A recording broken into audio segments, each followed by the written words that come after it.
बिस्मिल्लाहिर्रहमानिर्रहीम। जी हमारा practice lecture number 2 है कैफ 7। आज की हमारी डिस्कशन होगी। हमने कल चैप्टर नंबर 3 के कुछ क्वेश्चन थे जो मैंने होमवर्क के तौर पे दिए थे कि आप एक दफ़ा टेस्ट करें। प्रैक्टिस क्वेश्चंस थे, तो चैप्टर नंबर 3 के वो हम डिस्कस करेंगे। चैप्टर 3 को कंक्लूड करेंगे कम्प्लीटली, और देन चैप्टर 4 के जैसा हम लोग एक दफ़ा डिस्कस करते होते हैं बिफोर दैट एक समरी अपने फ्लो चार्ट्स के थ्रू, तो हम फ्लो चार्ट्स के थ्रू वो समरी डिस्कस करेंगे। आज चैप्टर का एक ओवरव्यू लेंगे और देन कोशिश करेंगे उस ओवरव्यू में ही हमारा मोस्टली चैप्टर कवर हो जाएगा, बिकॉज बहुत छोटा सा चैप्टर है। जैसा मैंने पहले भी कहा था, चैप्टर 3 जो डायरेक्टर है वो थोड़ा टेक्निकल भी है और लेंथी भी है, लेकिन चैप्टर 4 उसके और 5, चैप्टर 4, 5, 6, 7 तक इनफैक्ट ये चारों चैप्टर्स जो हैं बहुत शॉर्ट चैप्टर्स हैं और इतने टेक्निकल साउंड नहीं हैं। सो इंशाल्लाह कोशिश करेंगे चैप्टर 4 की एक समरी आज ओवरऑल डिस्कस कर लें। सो एक क्वेश्चन दिया था, practice question 19। Ahmed is a director on the board of, hope करता हूँ कि उम्मीद है कि आपने पढ़ा होगा। So Ahmed is a director on the board of Nazir industries limited and kings limited. So जी इसमें समझने वाली बात बस यही थी कि अहमद जो है वो NIL का भी डायरेक्टर है और KL का भी डायरेक्टर है। दोनों पे वो डायरेक्टर की पोजीशन के ऊपर बैठा हुआ है, which is the subsidiary of, और KL कौन है, which is the subsidiary of NIL। so अगर हम रिलेशनशिप समझें तो NIL जो है वो पेरेंट कंपनी है और आपकी KL जो है वो एक सब्सिडरी कंपनी है। ये एक रिलेशनशिप था जो उसने एक्सप्लेन किया। KL is in the process of disposing of its land in industrial zone 1 since it want to shift the production plant to industrial zone 2। समझ आ रही है बात की, 1 से 2 में शिफ्ट होना उन्होंने अपने प्लांट को। Owing to the growing demand of zone 2, the management of KL has been finding it difficult to obtain the plot in desired zone। Company को डिमांड की वजह से इतनी हाई है कि वो प्लॉट मिल नहीं रहा जोन 2 में। Considering the difficulties of KL, Ahmed has offered to sell his plot in zone 2 in consideration of KL's land in zone 1। उसने कहा कंपनी को कि आप ऐसा करें, KL को कहा कि आप ऐसा करें, आप मेरा जोन 2 में जो प्लॉट है वो आप ले लें और जोन 1 का जो आपका प्लॉट है वो मुझे दे दें। तो it is going to be a barter transaction या नॉन कैश ट्रांजैक्शन। सो एक नॉन कैश ट्रांजैक्शन होने जा रही है अहमद के दरमियान और KL के दरमियान। एक नॉन कैश ट्रांजैक्शन हो रही है जिसमें ये लोग अपनी प्रॉपर्टी स्वैप कर रहे हैं जोन 1 और 2 की। According to Ahmed ji, the fair value of both the properties are approximately the same. Under the Companies Act state the conditions which must be met before such transaction is executed under the arrangement proposed by Ahmed।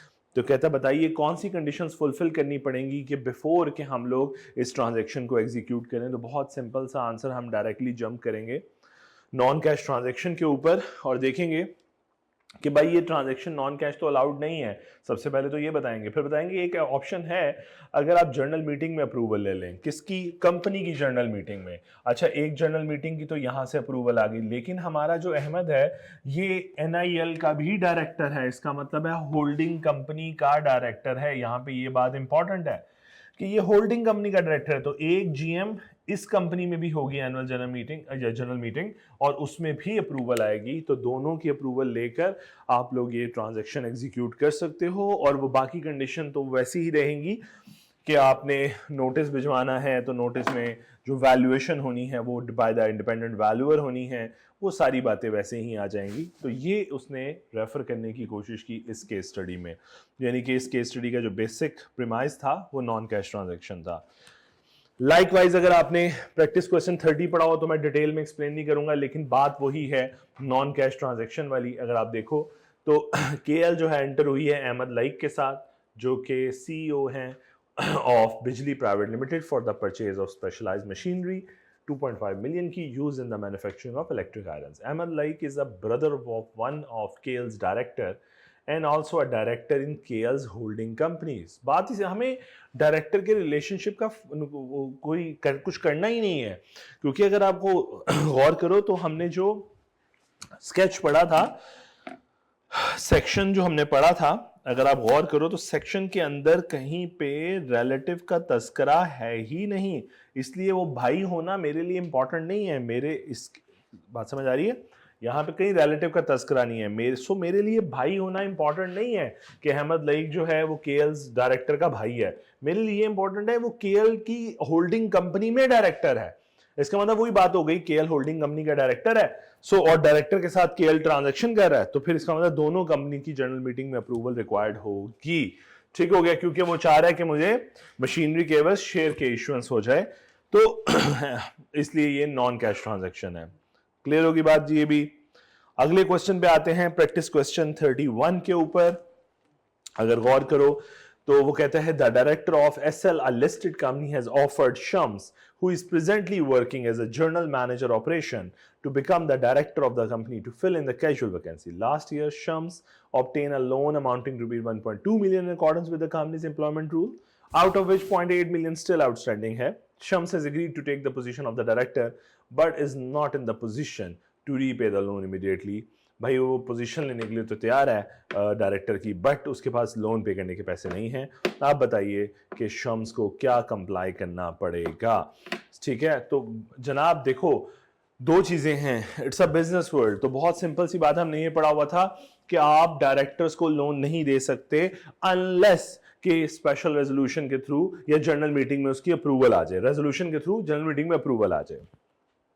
So the point is कि अगर अब loan नहीं पे कर पा रहा तो दो ही रास्ते हैं, या तो लोन वापस करा लेते, वो तो रास्ता मौजूद नहीं है, तो दूसरा तरीका यह है कि जनरल मीटिंग में अप्रूवल करवा लो, तो 0.8 मिलियन आपको वापस करने की जरूरत नहीं पड़ेगी, वो लोन टू डायरेक्टर बन जाएगा और ऑटोमेटिकली अगर वो डायरेक्टर बनाओ लोन टू डायरेक्टर बन जाएगा और लोन टू डायरेक्टर को जनरल मीटिंग में अप्रूवल करवा लो, आपका रास्ता साफ हो जाएगा। ठीक है, तो दो ही रास्ते थे, या तो लोन वापस करे और डायरेक्टर बन जाए, दूसरा तरीका है डायरेक्टर बन जाए और लोन जो उसने लिया हुआ है वो अप्रूवल करवा ले जनरल मीटिंग से, तो दोनों रास्ते मौजूद हैं। और सो यही बात उसने यहाँ पे लिखी हुई है सोल्यूशन के अंदर। ठीक हो गया जी, प्लीज एक दफा पढ़ लें।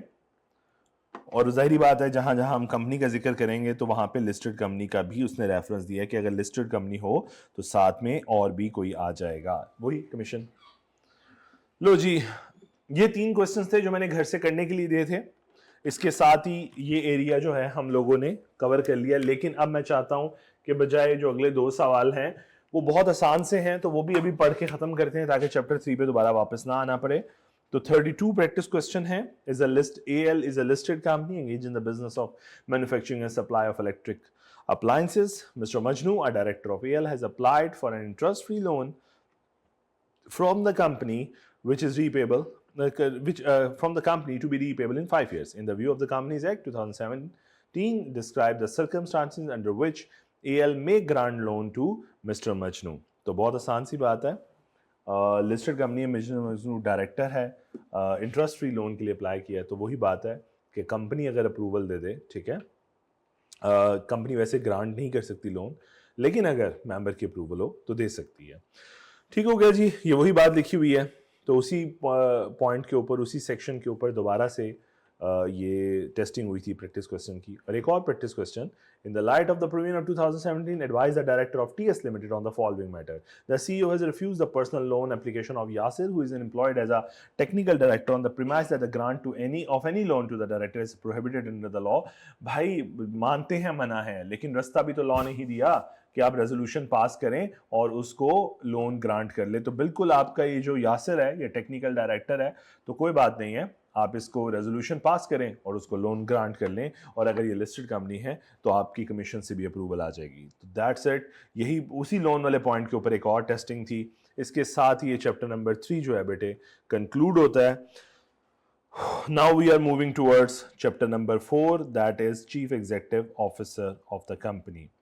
अगर आपको याद हो तो मैंने आपको पहले ही कुछ चीज़ें समझाई थी कि चीफ एग्जीक्यूटिव ऑफिसर जो है वो इनफैक्ट अगर याद हो तो डायरेक्टर पढ़ाते हुए मैंने बताया था कि आपके एग्जीक्यूटिव डायरेक्टर्स में से है, ठीक है जी, और डिफ्रेंशिएट किया था, डायरेक्टर्स की 3 टाइप समझाई थी, executive director, non executive director और इंडिपेंडेंट डायरेक्टर। उसमें से हम एक चीफ एग्जीक्यूटिव की बात करने लगे हैं। तो जिस तरह हम डायरेक्टर के 2 हिस्से करते थे, एक फर्स्ट डायरेक्टर और सब्सीक्वेंट डायरेक्टर, लाइकवाइज लॉ ने इसको भी 2 तरीके से स्पेसिफाई किया है कि एक वो CEO जो पहली दफ़ा CEO बना कंपनी की इनकॉर्पोरेशन के बाद, और बाकी सबको उसने क्या वर्ड यूज किया, सब्सीक्वेंट CEO।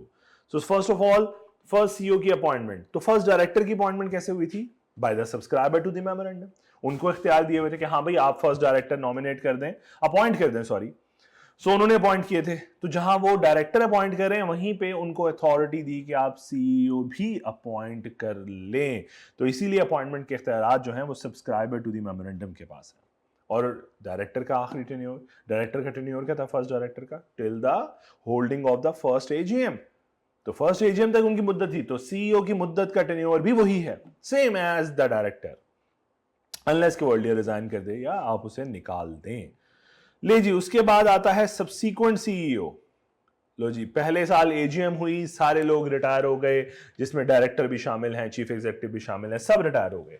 अब आगे बढ़ी सब्सीक्वेंट सीईओ। तो अब ये देखना है ना सब्सीक्वेंट सीईओ कैसे अपॉइंट होगा। तो ये अथॉरिटी जो है लॉ ने बोर्ड को दे दी कि बोर्ड के पास अपॉइंटिंग अथॉरिटी है। अब बोर्ड के पास इख्तियारात है नंबर 1 कि वो अपने लोगों में से किसी एक को सीईओ अपॉइंट कर दे या बाहर से बंदा ले आए। अगर आपको याद हो तो मैंने आपको 2 बातें समझाई थी कि या तो ये पर्सन इलेक्टेड डायरेक्टर, आपने इलेक्शन कराए, सेक्शन 159 के अंदर इलेक्शन हुए, बोर्ड बन गया, से फॉर एग्जांपल एक लिस्टेड कंपनी है तो मिनिमम नंबर ऑफ डायरेक्टर्स कितने होंगे? 7 हो सकता है, ठीक है, इससे ज्यादा भी हो सकते हैं, बट मिनिमम स्लैब जो है हमारे पास वो 7 की है। तो मिनिमम नंबर ऑफ डायरेक्टर्स जो हैं वो 7 हो गए। अब ये 7 हैं जो इलेक्टेड डायरेक्टर हैं, और इलेक्टेड डायरेक्टर में ही कौन लोग भी शामिल हैं? इंडिपेंडेंट डायरेक्टर भी शामिल हैं, ठीक है ना, क्योंकि आपको ने पढ़ा था कि हमने इंडिपेंडेंट को भी इलेक्शन से ही लेकर आना है। सो इलेक्टेड डायरेक्टर में से अब आप क्या करें? आप इसमें से सीईओ अपॉइंट कर लें, एक बंदे को ड्यूटी दे दें चीफ एग्जीक्यूटिव ऑफिसर की। या आपको लगता है नहीं यार, सातों के सातों इतने एक्सपर्ट नहीं है कि अगर हम बाहर से एक बंदा ले आए तो वो बहुत एक्सपर्ट होगा, तो ठीक है कोई बात नहीं, आप बाहर से एक बंदा ले आए। तो दोनों ऑप्शंस मौजूद हैं। इसका मतलब है सीईओ जो है वो आउट ऑफ इलेक्टेड डायरेक्टर भी आ सकता है और सीईओ आपका एम्प्लॉयड भी हो सकता है। इसका मतलब ये भी कह सकता हूं, फिर यहां से ये भी इन्फर कर सकता हूं कि एम्प्लॉयड होगा तो मेंबर नहीं होगा, नॉन मेंबर भी सीईओ बन सकता है। और दूसरे एक सिनेरियो में अगर इलेक्टेड डायरेक्टर में से होकर आएगा, उनमें से चुना जाएगा एक बंदा सीईओ, तो फिर इसका मतलब वो पहले मेंबर भी था इसलिए इलेक्शन लड़े, इलेक्शन लड़के डायरेक्टर बना, इसका मतलब वो मेंबर बना, डायरेक्टर बना, और अब वो चीफ एग्जीक्यूटिव ऑफिसर बना। Is that clear? ओके, अब यहां पे एक पॉइंट आता है कि ये तो हो गया इलेक्टेड डायरेक्टर, तो इस तरह आ रहा है ना कि मेंबर बना, मेंबर के बाद डायरेक्टर बना, और अब वो सीईओ बना, तो वो मेंबर भी है और डायरेक्टर भी है। व्हाट अबाउट द पर्सन जिसको आपने सीईओ अपॉइंट कर लिया, डायरेक्टली हायर कर लिया बाहर से, वो एम्प्लॉयड आपका सीईओ है, ना वो मेंबर था ना वो डायरेक्टर इलेक्शन लड़ा, लेकिन लॉ कहता है कि जो आपका सीईओ है वो डीम्ड डायरेक्टर है। डीम्ड डायरेक्टर मतलब समझो उसे डायरेक्टर, वो बेशक उसने डायरेक्टर के इलेक्शन लड़े, बेशक वो डायरेक्टर की सीट पे नहीं है, बट वो अगर सीईओ अपॉइंट हो गया तो वो डीम्ड डायरेक्टर समझा जाएगा। इसका मतलब it will be a deemed director, मतलब having all the powers, having all the rights and duties associated with that position, वो सीईओ की पोजीशन होगी। ठीक है, सीईओ वो रिस्पॉन्सिबिलिटी भी ऑप्ट करेगा, वो ड्यूटीज भी ऑप्ट करेगा। Is that clear? Just 1 minute. Okay जी, सो आपका जो सीईओ आएगा वो डीम्ड डायरेक्टर समझा जाएगा विद ऑल द पावर्स। ठीक है, ये हमारी बात हो रही थी। देन आते हैं जी कि अगर फॉर एग्जांपल सीईओ आपने अपॉइंट किया, पर रब की तरफ से आ गई उस बंदे की और वो बंदा नहीं रहा, तो फिर क्या होगा? तो पॉइंट इज वही बात है, कैजुअल वैकेंसी अगर अराइज होती है, अगर कैजुअल वैकेंसी अराइज होती है, यहाँ पे आप लोगों को नजर आ रहा है इजीली, तो मैं थोड़ा सा रोस्टर को, ओके जस्ट अ मिनट। अगर कैजुअल वैकेंसी अराइज होती है तो 14 डेज के अंदर अंदर आपने वो वैकेंसी फिल करनी है। और मजे की बात ये है कि इलेक्शन, ये जो 14 डेज का कॉन्सेप्ट है, ये अपॉइंटमेंट ऑफ सीईओ पे भी है ना। आपने इलेक्शन ऑफ डायरेक्टर के 14 डेज के अंदर अंदर आपने वन ऑफ द पर्सन को सीईओ इलेक्ट करना है। मतलब इलेक्शन हुए, इलेक्शन में बोर्ड आया, बोर्ड में से एक बंदे को चुनना ही चुनना है आपने सीईओ। हाँ, अगर जी कोई इशू आ रहा है यहाँ पे, सॉरी जी डिस्टर्बेंस थोड़ी सी हो रही थी। 14 डेज के अंदर मैं ये बात कर रहा था कि जहां पे कैजुअल वैकेंसी है तो वहां पे अपॉइंटमेंट भी तो 14 डेज ही है, रूल 14 डेज का है। आपने इलेक्शन कराए, इलेक्शन से बोर्ड बन गया, 14 डेज के अंदर उसमें से एक सीईओ चुन लो, नहीं तो बाहर से एक सीईओ ले आओ, जो करना है कर लो, मतलब कि इलेक्टेड में से लाना है या एम्प्लॉयड लाना है। इसी तरह कैजुअल वैकेंसी अगर रेज होती है तो बोर्ड ही की जिम्मेदारी है कि 14 डेज के अंदर वो कैजुअल वैकेंसी फिल कर ले, और जो बंदा भी वहां पे आएगा तो वही कॉन्सेप्ट है डायरेक्टर वाला, फॉर द रिमेनिंग पीरियड के लिए आएगा। ठीक हो गया, जब तक अगले डायरेक्टर के इलेक्शन नहीं हो जाते और उसमें एक नया सीईओ, ऑब्वियसली इलेक्शन हो गई तो खत्म हो गई उसकी कहानी और नया सीईओ अपॉइंट हो जाएगा।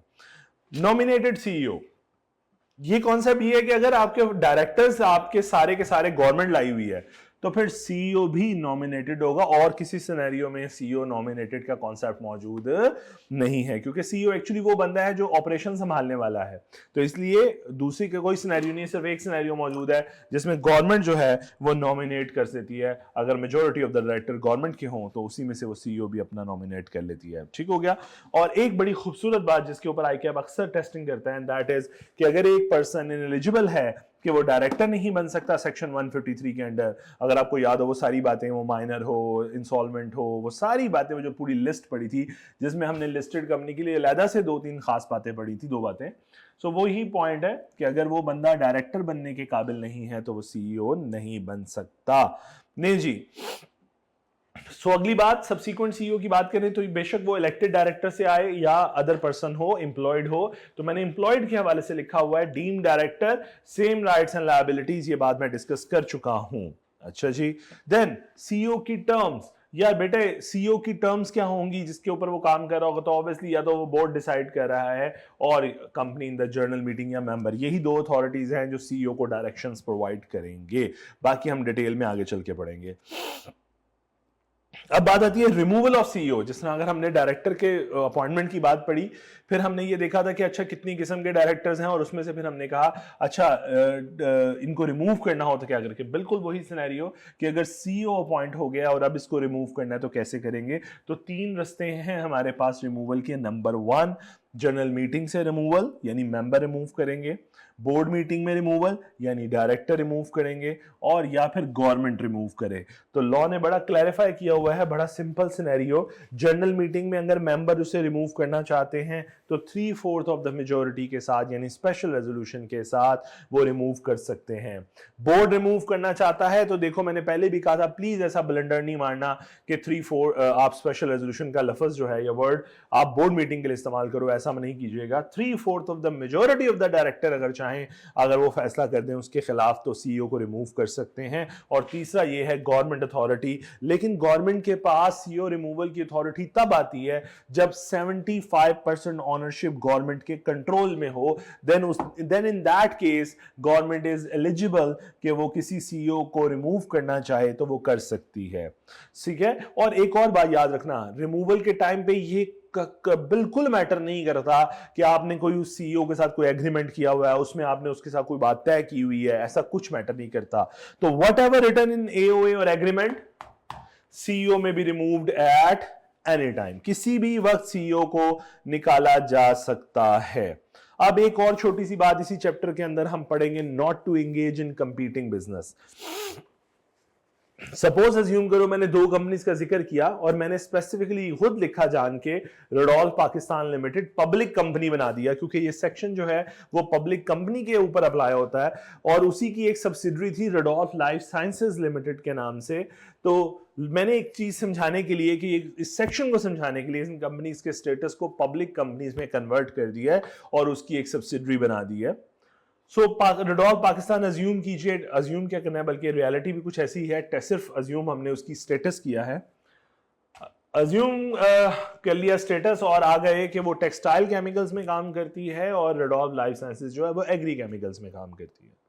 सपोज अगर अज्यूम करें कि सलमान जो है वो सीईओ है, इस रेडॉल्फ पाकिस्तान लिमिटेड एक पब्लिक कंपनी का सीईओ है, तो लॉ मुझे कहता है कि फिर कि भाई तू अगर सीईओ है तो तूने कंपीटिंग बिजनेस में अपने आप को एंगेज नहीं करना, यानी वो बिजनेस जो तेरी कंपनी कर रही है या तेरी कंपनी की सब्सिडरी कंपनी कर रही है उसमें एंगेज नहीं होना तूने। मतलब सलमान तुमने ना तो टेक्सटाइल में एंगेज होना है ना एग्री केमिकल्स में ट्रेडिंग करनी है। डायरेक्ट इन्वॉल्वमेंट भी नहीं होनी चाहिए और इनडायरेक्ट भी नहीं होनी चाहिए। ये ना हो कि तुम तो नहीं कर रहे लेकिन तुम्हारे बीवी बच्चे कर रहे हैं, नहीं, ये भी अलाउड नहीं है।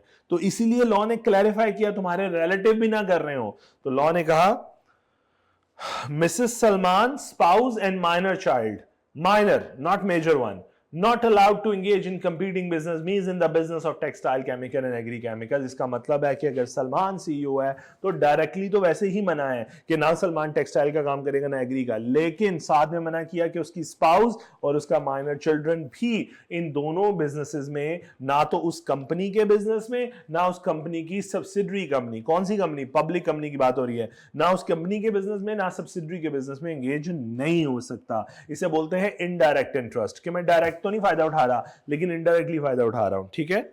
तो लॉजिकली अ पर्सन, अच्छा ये तो बात की बात है। सो यहां तक बात समझ आई। तो एक पब्लिक कंपनी के सीईओ, अगर एक कंपनी का सीईओ है तो वो इनफैक्ट एंगेज नहीं होगा ना डायरेक्टली ना इनडायरेक्टली, क्योंकि देखो ना सीधी सी बात है, कॉन्फ्लिक्ट ऑफ इंटरेस्ट का बाइस बनेगा कैसे, आपका पर्सनल इंटरेस्ट आपके प्रोफेशनल इंटरेस्ट के आड़े आएगा।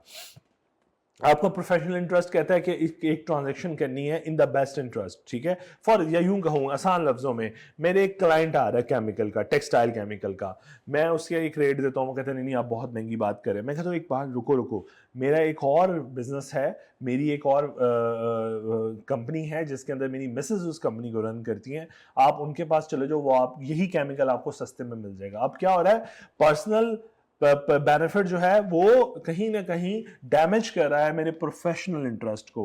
तो यही एक पॉइंट है, इसे कॉन्फ्लिक्ट ऑफ इंटरेस्टिंग सिचुएशन कहते हैं। तो कॉन्फ्लिक्ट ऑफ इंटरेस्ट की सिचुएशन है, इसलिए मना किया गया लॉ में कि आप ये काम नहीं करेंगे। अच्छा, एक बात और बड़ी logically, a person should give a disclosure of his business and interest therein to the company at the time of becoming CEO. ये बात खाली सीईओ पे अप्लाई नहीं होती बल्कि डायरेक्टर पे भी यही अप्लाई होती है कि जब वो अपॉइंट होता है तो वो अपना कंप्लीट डिस्क्लोजर देता है कि वो क्या क्या काम करता है, उसके शेयर्स किस किस कंपनी में हैं, किस किस कंपनी में उसका इंटरेस्ट है, ठीक है, उसकी स्पाउस का इंटरेस्ट क्या है। तो वो प्रॉपर्ली डिस्क्लोजर देता है, इसे बोलता है डिस्क्लोजर ऑफ इंफॉर्मेशन। तो वो डिस्क्लोजर देता है eight the time of becoming the CEO and director of the company. तो ये खाली सीईओ के लिए नहीं है बल्कि डायरेक्टर पे भी इक्वली अप्लाई होती है।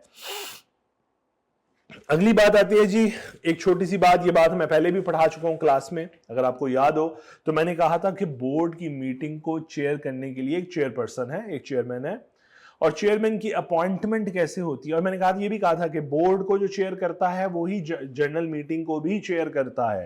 तो चेयरमैन की अपॉइंटमेंट कैसे होती है, तो लॉ ने लिस्टेड कंपनी के हवाले से बोर्ड का एक कंपोजिशन बताते हुए ये बात बताई कि भाई with in 14 days of election of director, जहां आपने सीईओ अपने में से एक सीईओ अपॉइंट करना है या बाहर से लेकर आना है, वहीं 14 दिनों के अंदर अंदर आपने चेयरमैन भी अपॉइंट करना है। लेकिन, और वो चेयरमैन ऑफ द बोर्ड होगा, और वो बोर्ड का चेयरमैन है तो वो जनरल मीटिंग का भी चेयरमैन होगा। लेकिन चेयरमैन की अपॉइंटमेंट कहां से होगी, हमने पढ़ा था एग्जीक्यूटिव डायरेक्टर है, नॉन एग्जीक्यूटिव है, इंडिपेंडेंट। तो उसने कहा था अमंग नॉन एग्जीक्यूटिव। इसका मतलब है जब चेयरमैन चुनने लगोगे, जब आप अपना चेयरमैन चुनने लगोगे तो सिर्फ नॉन एग्जीक्यूटिव डायरेक्टर में से चुनोगे, एग्जीक्यूटिव डायरेक्टर को भी छोड़ दोगे और इंडिपेंडेंट डायरेक्टर को भी छोड़ दोगे। नॉन एग्जीक्यूटिव में से चुना जाएगा और उसका टेन्योर होगा 3 सालों का, अनलेस अर्लियर रिजाइन और टर्मिनेटेड, अगर वो रिजाइन कर दे या आप उसे निकाल दो, ठीक है। और अगर कभी आप फाइनेंशियल स्टेटमेंट उठा के देखो तो उसके अंदर एक चेयरमैन रिव्यू रिपोर्ट आ रही होती है जो कि ओवरऑल परफॉर्मेंस को शो कर रही होती है, बोर्ड की परफॉर्मेंस को, कंपनी की परफॉर्मेंस को, ठीक है। और एक चीज और, सीसीजी रेगुलेशन 2019 के अंदर ये चीज, अभी तो उससे आगे एडवांस का बात हो चुकी है, लेकिन चेयरमैन और सीईओ सेम पर्सन नहीं हो सकते। पहले क्या होता था, एक बाबा होता था, वही चेयरमैन के तौर पे बिहेव कर रहा था, वही सीईओ के तौर पे। तो लॉ ने फिर क्लैरिफाई किया कि लिस्टेड कंपनी के ऊपर जो सीसीजी अप्लाई होता है, अच्छा ये हर कंपनी में सीसीजी अप्लाई नहीं होता ऑब्वियसली, मैंने उस दिन पढ़ाया भी था कि सीसीजी 2 ही कंपनीज के लिए अवेलेबल है, एक फॉर लिस्टेड कंपनी और एक पब्लिक सेक्टर कंपनी। तो लिस्टेड कंपनी के अंदर पहले क्या होता था, चेयरमैन और सीईओ एक ही बंदा 2 ड्यूटी संभाल रहा होता था। तो लॉ ने कहा नहीं, ऐसा नहीं होगा, अब कम से कम 2 डिफरेंट लोग होंगे 2 डिफरेंट ड्यूटीज के लिए, ठीक है। तो इसीलिए अब चेयरमैन और होता है और सीईओ और होता है। ले जी, इसके साथ ही बस यहीं तक इख्तिताम करते हैं, चैप्टर कंक्लूड हो गया ऑलमोस्ट। 1-2 छोटी छोटी बातें हैं वो पढ़ूंगा, रीडिंग कराऊंगा तो उसके साथ ही कंक्लूड करूंगा। इसको एक दफा समझिएगा। अल्लाह ताला आप सबको साइन फरमाए।